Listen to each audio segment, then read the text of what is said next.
first Crackdown is remembered mostly for the insane collect-a-thon that just kept on giving. Chances are if you had an Xbox 360 at launch, the handful of agility orbs that you never managed to collect still nag at you. More than 3 years later, Crackdown 2 is here, and it shares its predecessor's ethos. Can boundless chaos and a never-ending sequence of hidden goodies sustain a game in 2010? Wow, that was bright. Cool, but bright.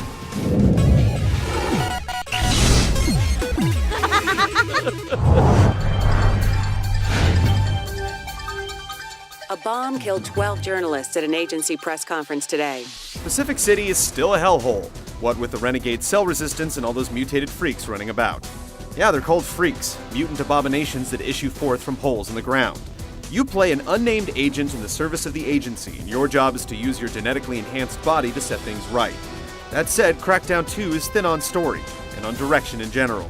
What snippets you get from the audio logs you pick up will likely be drowned out by the constant explosions. Your ever-present commanding officer feels more like a play-by-play commentator than a narrator, and he's a skull to boot. Dead citizens are not good news, Agent. Not for the agency, or for you. Just follow the blinking waypoints on your map. They'll lead you in the direction of the stuff you have to kill. Don't worry about the whys or wherefores. Crackdown 2 hardly pretends to have a plot. You should follow its lead. Your actions have stirred up a freak shitstorm, Agent. Brace yourself. This could get nasty.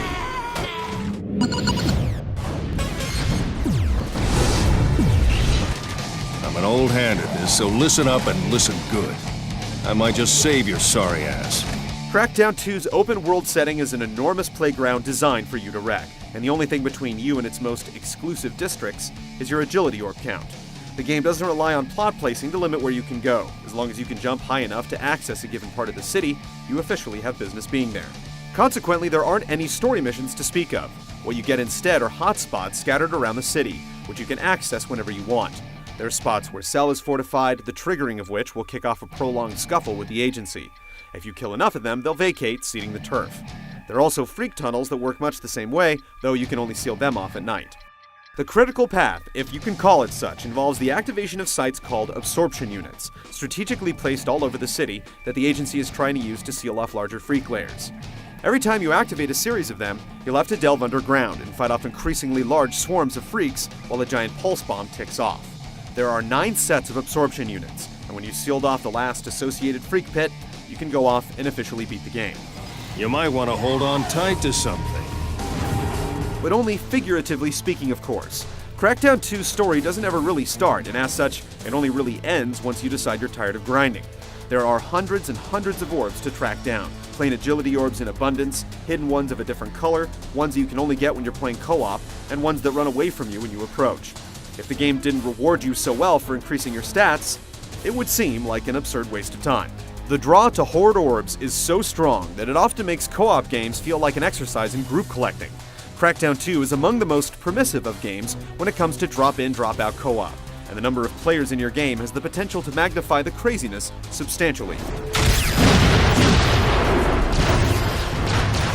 Up to 4 can inhabit a single instance of Pacific City, and with regards to objectives completed, they only count for the host, though any orbs and achievements that visitors collect count for them too. For better or worse though, it's way too easy to grief other players in co-op, inadvertently or not. You have no excuse to moan about getting blown up in the competitive multiplayer modes, however. Crackdown 2's PvP game takes place across 3 game types that share 9 maps: Deathmatch, a team variant, and an oddball-style mode called Rocket Tag. In competitive play, everyone starts with maxed out stats, so from the get-go, you can jump high, pilot helicopters, and glide to your heart's content. Predictably, PvP is crazy, especially during Rocket Tag matches, where it feels like you can't go 5 seconds without getting blown 20 yards by a stray missile blast. You can rank up by playing, but don't expect any progression beyond ascending leaderboards. It all adds up to a fun diversion, but frankly the chaos you can affect in multiplayer doesn't hold a candle to what's possible in a co-op game, where the AI can contribute to the mess.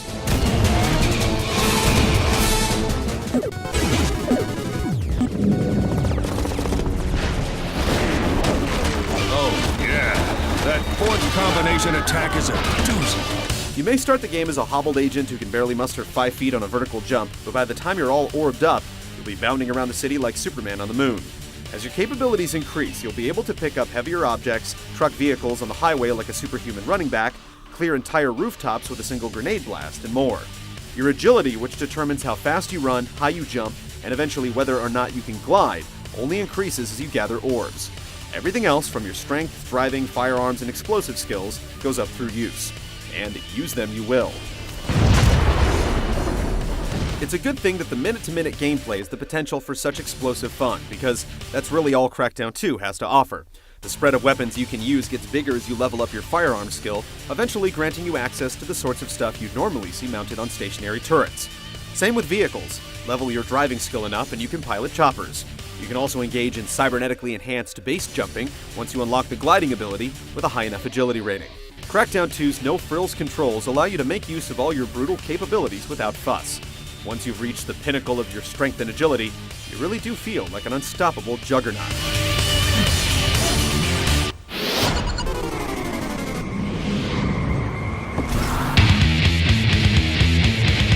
Crackdown 2's looks are wholly in the service of the gameplay experience, and they're frankly not likely to impress you. Character models are pretty simplistic, which is sort of understandable since there are often so many of them on screen at a time. Explosions look grainy and fake, and the environments look pretty basic when you actually bother to slow down and look at them. The ever-present narrator who sees fit to comment on every bad circumstance you find yourself in, as well as any achievements you unlock, will wear out his welcome after the first few hours, though oddly, we can never manage to bring ourselves to turn him off during our playtime. The sky's brightening. Here's to a new day.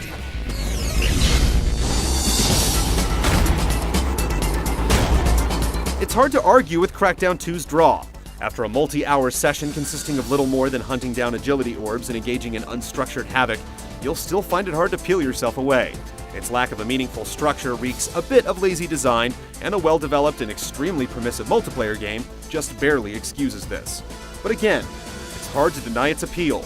If you have a taste for chaos, Pacific City is yours to wreck. We're gonna need bigger guns. Agent, let's get to work.